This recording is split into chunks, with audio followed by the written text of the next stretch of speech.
So மாங்கோடிபினா என்ன அப்படின்னு கேட்டிங்கன்னா டேட்டா வந்து ஸ்ட்ரக்சர்ட் அண்ட் அன்ஸ்ட்ரக்சர்ட் ரெண்டாக பிரிப்பாங்க. இந்த ஸ்ட்ரக்சர்ட் டேட்டா வந்து ஒரு டேபிள்லையும் எக்ஸ்எம்எல்லையும் ஸ்டோர் பண்ண முடியும். அன்ஸ்ட்ரக்சர்டு டேட்டா இருக்குங்க. டேட்டா வந்து ஒவ்வொருத்தருக்கும் ஒவ்வொரு வகையான டேட்டா இருக்குங்க. இந்த லைக் சோஷியல் நெட்வொர்க் டேட்டாஸ் எல்லாமே அன்ஸ்ட்ரக்சர்னு சொல்லுவாங்க. இந்த அன்ஸ்ட்ரக்சர்ட் டேட்டா எல்லாத்தையும் ஸ்டோர் பண்ணுறதுக்கு JSON அப்படின்ற ஜாவாஸ்கிரிப்ட் ஆப்ஜெக்ட் நோட்டேஷன் ஃபார்மேட்ன்ற ஒரு ஃபார்மேட்டை கண்டுபிடிச்சாங்க. இந்த JSON ஃபார்மேட் அன்ஸ்ட்ரக்சர்டு டேட்டா வந்து ஆப்டிமைஸ்டாக வந்து ஸ்டோர் பண்ணுற ஒரு powerful open source database தான் நம்மளுடைய மாங்கோடிபிங்க. இந்த மாங்கோடிபி மூலமாக வந்து நம்ம இது வந்து இந்த பேசிக்காக வந்து இருக்கிற RDBMS கான்செப்ட் எல்லாத்தையும் இது ஃபாலோ பண்ணுங்க, ஓகேவா? பட் ஆனால் வந்து இது ஒரு NoSQL SQL இல்லாமல் NoSQL பேட்டர்ன் இது ஃபாலோ பண்ணும்.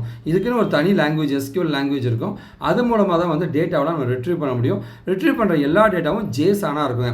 அங்கே டேபிள்னு சொன்னால் இங்கே அது வந்து கலெக்ஷன் சொல்லுவோம், ஓகேவா? அங்கே ரோஸ்ன்னு சொன்னால் இங்கே அதை டாக்குமெண்ட்னு சொல்லுவோம். அந்த மாதிரி கொஞ்சம் வித்தியாசப்படுங்க.